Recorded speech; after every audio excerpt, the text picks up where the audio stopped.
Hello again. This is Yvonne Gamble, and we're here with the United Nations Commission on the Status of Women, and we are talking to women across the globe about climate change. I'm your host, Yvonne Gamble, and I'm CEO of Sanpete Financial Group, and we are a venture capital firm. I'm also the founder of Women Leading Change Now, and we are a political advocacy firm. This is the United Nations Commission on the Status of Women 66. This is our 66th convening to talk to women to find out how our goals actually impact their lives, their businesses, and their futures. And this is goal number 13. My treat for you today is a lovely young woman. Her name is Ashley Triplett, and she goes by the moniker of the Money BFF. I'm going to bring up Ashley. She's going to tell us a little bit about herself, what she does, and exactly how she does it. And then we'll get into the conversation at hand about climate change. So let me welcome Ashley to the stage here. And Ashley, it is so wonderful to see you. Uh, Hello, hello, hello. And where are you? Where are you calling in from? Where are you today? Metro Atlanta, Stone Mountain, Georgia. Okay. All right. So she's right there in the heart of one of the will energies. And that is where Stone Mountain actually sits. It's very strategically located. Pretty that may be news to some and not to all, but yes, it is. It sits on one of the key energy prime lines for the world as well as for the country. So there's a lot of energy coming out of that place. So we're not surprised when we look at when we hear some of the things you do. So Ashley, why don't you tell us a little bit about yourself and about the Money BFF? How did this come about? All right, well, great day, everyone. I am Ashley R. Triplett, your elite Money BFF, licensed Money BFF, and creative business manager. I help creatives manage, organize, find, and leverage capital, helping them become money smart and stopping the cycle of financial illiteracy. So basically, I help creatives like you, myself, and other professional creatives understand their finances, whatever spectrum they're on, whether they're making six figures or more or less than. I make sure that they have the tools that they need to provide for them and their loved ones and family members. I It came about honestly because I've been doing finances for a while, but I wasn't making it my focus. And during the pandemic, um, one of my because I'm part of a business pageant program, so my director, who's also a business coach, said, everyone needs to know that you deal with money. Everyone needs to understand that. And so she said, let's hone in on that and let's make a brand out of it. And from that, Be Financially Fit, BFF, Be Financially Fit, was born. And I started honing in and focusing more on the financial side of things. And then, um,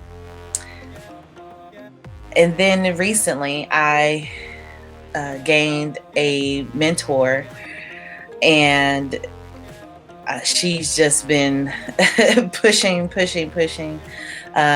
me in a good way to hone in even more on the finances and make sure that I understand who I am, who I serve, what I do, and what the payoff is.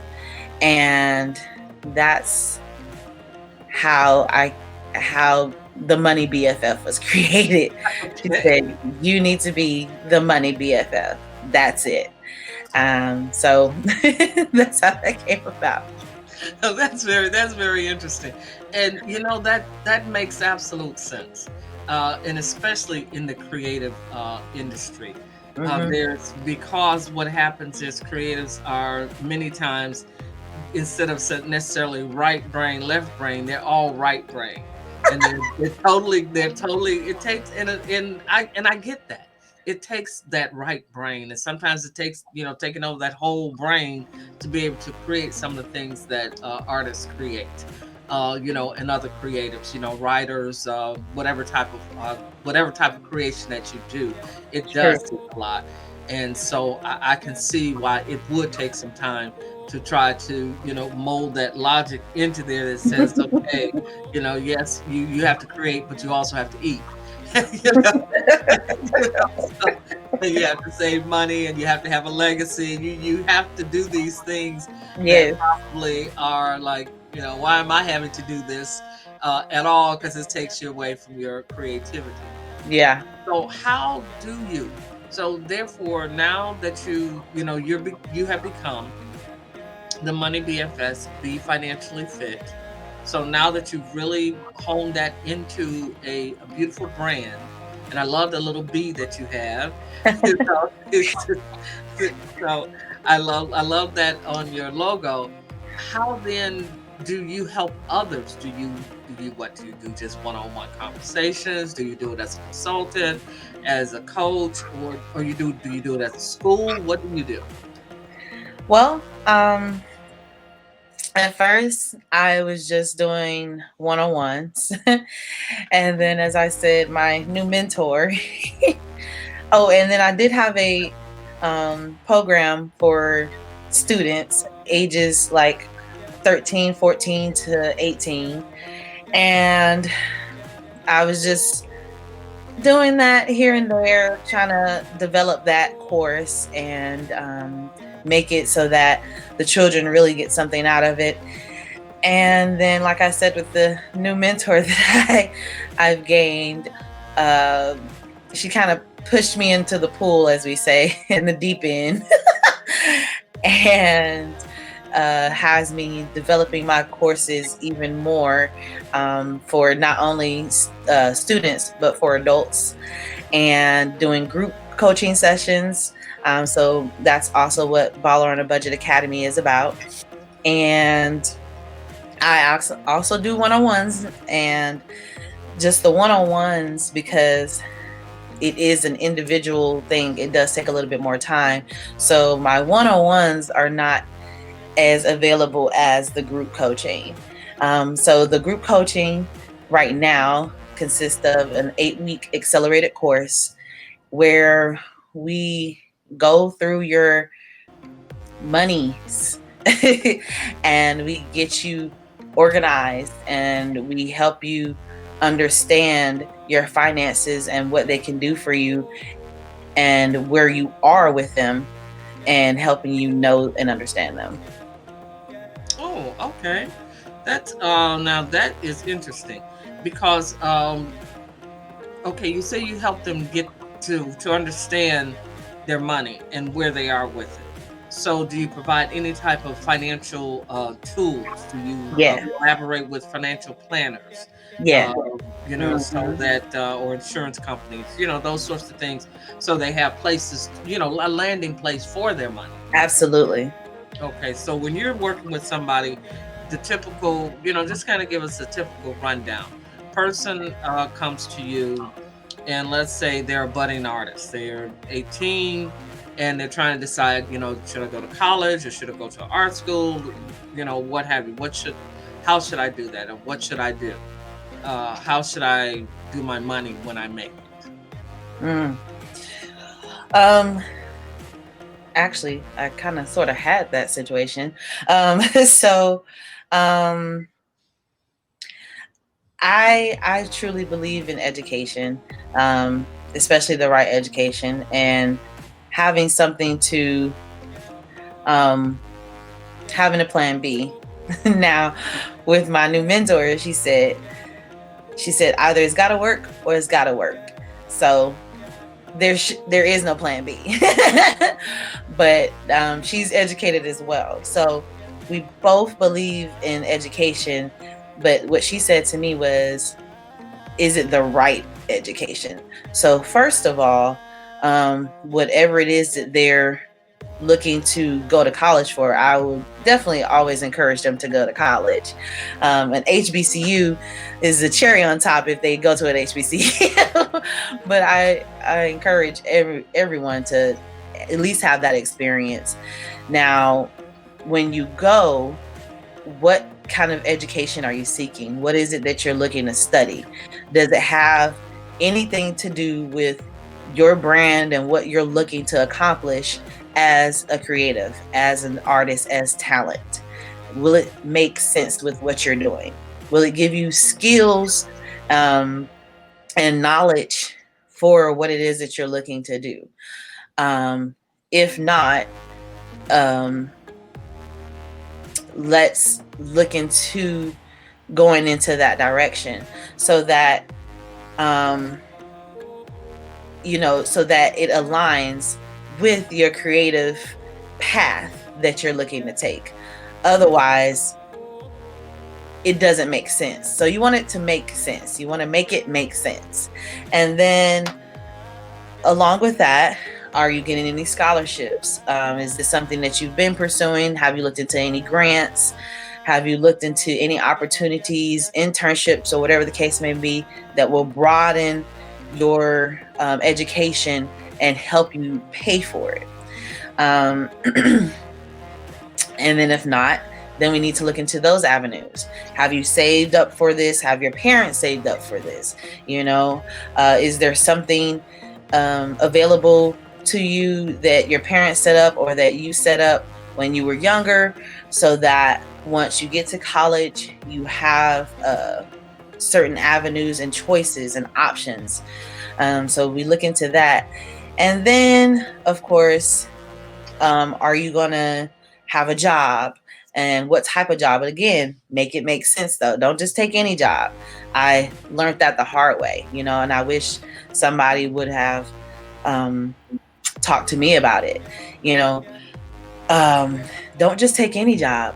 My goodness, even if you're, in need of a job, focus, research, look into different avenues and look into the jobs that make sense and align with what you're doing, so that you're just not doing a job just for the sake of doing a job. Because if, I was talking to, no, actually, I was listening to a speaker yesterday on a speakers panel that I was part of. And one of the speakers was talking about purpose. And she was saying how many of us go into the workforce or go into education or both, or whatever the case may be. We go into something just because we quote unquote feel like we have to or we need to. And usually 9 times out of 10, the need is money. And we're going through the motions, but we're not fulfilled. It's not aligning with what we're wanting to do. It's not aligning with our purpose. It's not making sense. So we're really just there. And eventually, with anything that you're doing, if you're just there just to be there and you're just there for a paycheck, that paycheck is going to eventually stop, because you're not going to be fulfilled. You're not going to enjoy it. It's not your purpose. So why not look for something that aligns with what you're doing, so that at the very, very least, you're getting the skills and the knowledge and the know-how and the hands-on with what you're looking to do. Okay. So it sounds like to me like that, and that's something that are you finding through your academy, that you're talking to the very young children, obviously, about these things, about what is your plan, your focus, are you researching how to align, and then what's the purpose, what's the end game? Are you also finding that with the your adult who come to the academy, your adults, even some people may be in midlife or in their golden years, and they're looking to go into the academies. So, are you finding that that works what you just said works in both ways. Um, it does. Now I will say, adults are a little bit more stubborn. but but yes, I have found that you know, I've found people that have worked 30 plus odd years at a place, and because it wasn't their purpose, because it wasn't something that they were looking to do, they just been working, not thinking about the end, not thinking about their purpose after that, or the point of them working. And so many of them find themselves in situations financially where, because they were just working just to be working, they weren't thinking about all the other things that come with it. Like, what are you looking to do after you're done working? Do you have grandchildren or children that you want to spend time with? Do you want to travel? Do you want to retire at a certain age? What does retirement look like for you? So because they didn't think of the end game and their purpose and what they're wanting to do after their job, or after their creative aspect is over, um, or after they just want to retire, um, or even just take a break, they don't think about the end game. And then in between that, I find adults that don't think about the what ifs. What if something happens that disrupts your creative path? What if something happens that disrupts your business path? What if something happens that just, at the very least, disrupts your job, disrupts your income, disrupts your family?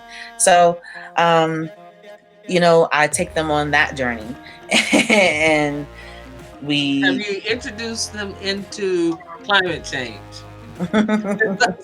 You know, that's probably one. We think of several other things, or things that have happened in the past, even if it happened to us or not. We think about Mhm. things, historically, that have and generally when we say historically, people are usually speaking about the last, say, 50, 60 years Right. historically. They're not talking about something that happened 5,000 or 10,000 years ago. That's historically, but it's so far away that, that's something they think, oh, well, that's not going to happen to us. Right. So now with climate change, literally sitting on top of our head, it's in the news every day. We can see it, when we open up the window, we look out. When the weather was supposed to be, at the nice points and times, we're seeing snow in places, Texas, snow, snow in Texas, really. And so, so it's like, these different types of things that, are just happening, cataclysmic things. We had the volcano eruptions in Tonga, and that Yep. sent immediately a tsunami all the way 6,000 miles away to Japan. And Yeah. so therefore we're not only are we seeing these different disasters happen in our area, but we're also seeing how quickly that same impact, would have on another area, and God forbid it would have touched. It was a good thing there was, like, say, a clear path, not to say to go to Japan, but just think of the devastation if other islands or other nations had been, in the wake of that. They too would have suffered. Mhm. So when you think about the artistic, and you're doing a wonderful job with the Ballers Budget Academy, with really getting them straight and understanding how to kind of plan, and and have their monies in the event of those disruptions. What How does climate change kind of factor into the artistic community?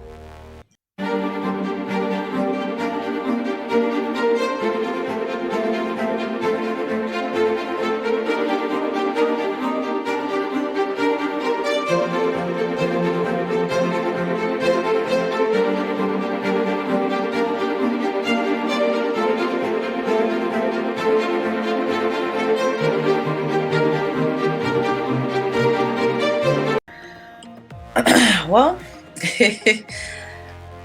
preparation. Um, you know, Climate change is it's predictable, but not really.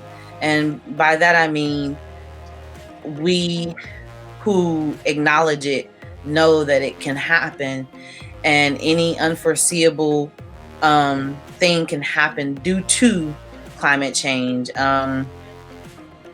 Tornadoes in areas where there haven't been tornadoes before, earthquakes in areas that haven't ever technically experienced that, or just constant devastation to an area that never experienced devastation. Um, there's for many people, they know about that area that's called Tornado Alley. And Tornado Alley was a specific path, it was a specific place, it was specific states, cities, etc., and so forth and so on. And due to climate change, Tornado Alley has changed up its little thing. It's changed up where it is exactly. Now it's kind of unknown for the most part. And I remember watching with my mom sometimes, because my mom actually loves the Weather Channel. So sometimes if I'm with her and I'm watching TV, is usually on some type of weather or something. So I remember we were watching as climate change was happening in that area, Tornado Alley, and other places that have not ever even thought about it or experienced it were on the receiving end of this devastation, as well as those that were used to it in Tornado Alley. And I watched the difference in the people and their what they were going through, those who hadn't experienced it and those who had been experiencing it for years, and it wasn't much difference. And by that I mean neither party, even those who've been experiencing it for years, seem to be prepared, seem to be ready, seem to have an understanding of how their finances and their lives can be impacted by this climate, by this weather, by just a change in pattern, or a change in category of the tornadoes or the storms that they are used to experiencing. Many of them weren't prepared. Many of them didn't have a backup plan. Now, most of them, the ones especially who were used to it, all they did do one thing: they left, or they knew to leave or when to leave. But as far as their money, their houses, their insurance, if somebody was to get sick or their job was gone because it wasn't physically there anymore, or whatever the case may be, or they could not physically get to it anymore, or whatever, there was no preparation. You could hear it when they would talk to the news anchors, and they would say, "Oh, everything is gone. We have no money." And then you hear of all these GoFundMe's and all of these things where people need help from the outside, which there's nothing wrong with it. But wouldn't it be great if not only did you have, because it was such a devastation that of course is going to be broadcasted on the news, but not only having support from the news and the stations and Red Cross and that thing, but knowing that even if you didn't have that, even if they didn't come to your neighborhood, even if they didn't know about how you and your family were affected, wouldn't it be great to know that I still have what I need to have in place to rebuild and continue on with my life as though nothing financially was affected? Wouldn't it be So it's great? almost like it sounds like you would be a good proponent of a CSA, just like we have HSAs, the health savings account. But we need a climate savings account. That's what I sounded. That's what I'm hearing more and more, because you're Yeah. right. I mean, outside of just knowing how to move away from imminent danger, that sounded like that was the only thing that the two sides, the one that were used to experiencing the climate devastation and the ones who were not used to it, the only thing they seemed to have in common was the fact that they knew how to get out of the way of the imminent danger, which that is a good thing. But like you said, nobody seemed to have anything in place, to weather the storm or to go through the storm or to get around it. What do I do in what do I do in the nobody had a meantime in the meantime plan. Right. And that seems to be very prevalent, uh, throughout this country here in the United States, as well as around the world with the different people I'm talking to. And Yeah. that is that nobody seems to be preparing for what we are seeing. It would be different if perhaps we were not seeing any climate changes. Right. If we were not seeing any climate changes, then it might make a little bit more sense why people don't feel the sense of urgency to get prepared. But we are Absolutely. seeing the climate changes. We are seeing the different types of climates take over in different places. We're seeing the glaciers melting. We're seeing the islands go into water and those people having to, like, body is completely underwater. It will be completely underwater the next 5 years. It's uninhabitable now. And they had to leave that island and took refuge into Australia and into New Zealand. And that's only going to be more and more people. When? When do we when do we finally say, okay, I get it. This is happening. Yes, this is happening, and I can't stop it. And just because I go back and move there doesn't mean I can stop it. Right. Katrina's a good example. And why is that? I had I had family members and loved ones, and that I know that had to move from Katrina, and I just remember many of them, like you said, some of their areas were completely underwater for a moment, and they had to, when they went back or tried to rebuild, the only thing that quote unquote saved them is that it was declared a state or a national emergency, so they got funding and other things from that, and that is the only thing that saved many people.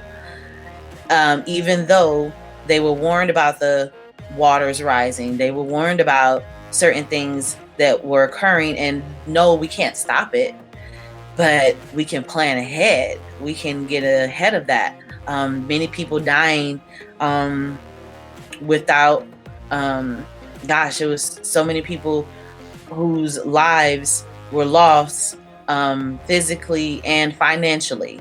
And by that, I mean, not only were people being put into the ground, of course, unfortunately, but people were financially put into the ground because they had no alternative except to rely on it being declared a state of emergency, a natural disaster by the federal government. And if it wasn't for that, many people would not have had the money or the wherewithal to move forward financially in any sort of way. And again, wouldn't it have been great to not only have the financial backing of the federal government, but to have your own financial backing, so that now, as they say with lottery winners, now with all that money and all that funding that you received, you have nothing left. Many people have nothing left because they didn't plan. So even when they get, so what I'm hearing you saying there in that last phrase is that even when they get if you're not a planner, if you're not one who puts a plan in motion, and because many people, they tend to think that I can't plan because I don't have that kind of money. Mm-hmm. I don't have big money. So what do I need to plan for? I get my money is job to job, paycheck to paycheck. So I can't plan. Yep. But that's the moment, that is the time when you need to plan. Yes. It's when you have the least You plan so that you can get to the most and have the most. Because Yep. generally, like you said, even though FEMA and the federal government, they came in, to help in states and what have you, because they were not planners, that money that they had still didn't go. It went as though it was that one paycheck, and that it would be some more money there later, or that one contract and some more money would be coming in. That's how they spent the money. So you're saying that what they really need to do is to set themselves up as a planner and as a saver, and saving, with a purpose in mind. Mm-hmm.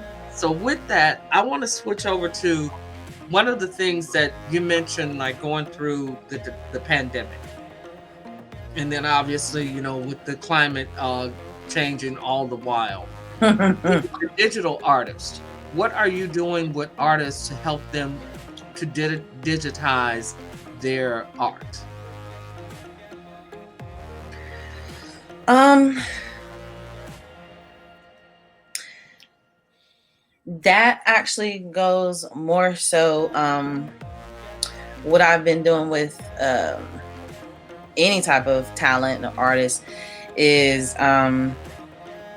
saying, okay, how can you take your talent, whatever it may be, and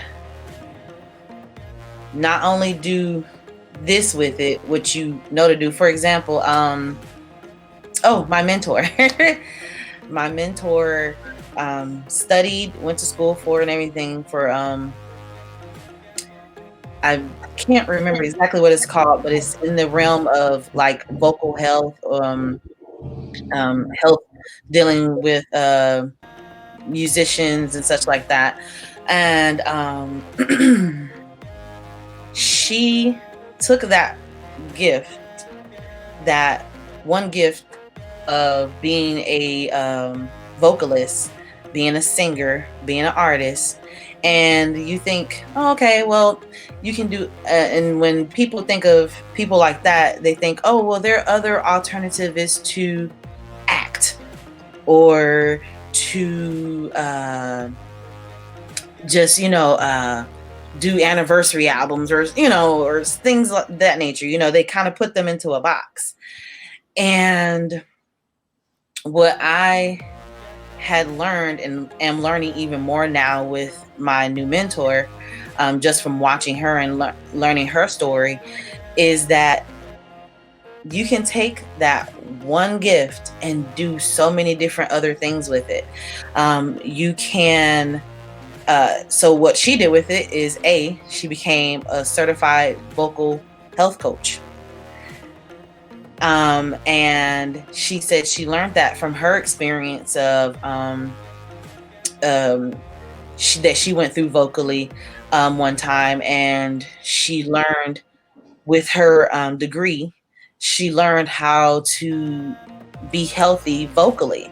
Because see, if you're a singer and somebody tells you, oh, your backup plan is to act, but if you don't have a voice, you can't do either. And then, so what would your next act be if you can't do that? So that's what I'm learning, actually, more so how to help creatives and talent understand. So if you can't, let's say you were not able to speak anymore, or talk or sing or whatever, that main thing that you started off doing, or that main thing that you did, what else can you do with that? Take what you've learned, and as my mentor did, and like I said, she became a vocal health coach. Then she took that and started making books and courses and series. And then from that, she learned some other things from her mentors and her coaches and her professors. And she took that, and then that's how she came up with the path to actually help creators and entrepreneurs such as myself. Because although I am not a vocalist or a singer or an actor, so I don't use my voice, quote unquote, in that way, She understood the assignment, as they say nowadays, and she said, okay, I'm going to take my talent and I'm going to tell you that, because even though you don't use your voice as a singer or an actor or something like that, that we immediately think of that uses their voices, you are a speaker. You are an author. You are a financial coach. So you do use your voice. We don't think about that. So she's helping other creatives that use their voices in non-primary ways, for lack of better words, like not a singer per se, or you can be a singer, but she's using it for other creatives and other entrepreneurs that have taken other paths where um, they can learn how to use their voice and their voice to continue their legacy with or without um, it being exactly what it is that they do. Like, I am a licensed financial manager, but that is not all. Now I have a course. Now I'm a teacher. Now I am an author. So take what you have and what else can you do with it digitally or non-digitally. Well, that's good. I like that. I like that. And that's what we have to. And that's one of the things, that's one of the greatest lessons of the pandemic and the greatest lessons in climate change. And that is one of the things you have to understand: change. All things most likely to. This climate change that we're experiencing, the pandemic, the changes, those different types of things, this is not new here. But if we do, like Ashley has told us to do, and that is preparation, preparation, preparation. Well, as we conclude here, I want you to be able to reach out to Ashley so that you get in contact with her. And the easiest way to reach her is via email, contact at themoneybff.com. And as I usually end my shows, I let my speakers have the last word. So that's exactly what I'm going to do here. I'm going to step back. I'm going to say thank you so much, Ashley, for being on the show. Thank And you. whatever words that you want to leave the audience with, or what have you, it is your opportunity. Well, again, thank you guys so much for tuning in. I am Ashley R. Triplett, your elite licensed money BFF and creative business manager. I help creatives leverage, manage, organize, and find capital, helping them become money smart, stopping the cycle of financial illiteracy. And so, whatever financial literacy looks like to you, I can help you find your purpose and also find your plan and your preparation so that you don't have to be in devastation no matter what financial playing field you're on, high end or the low, or even just in between. That is what I and my team are here to do, to help you reach your financial goals.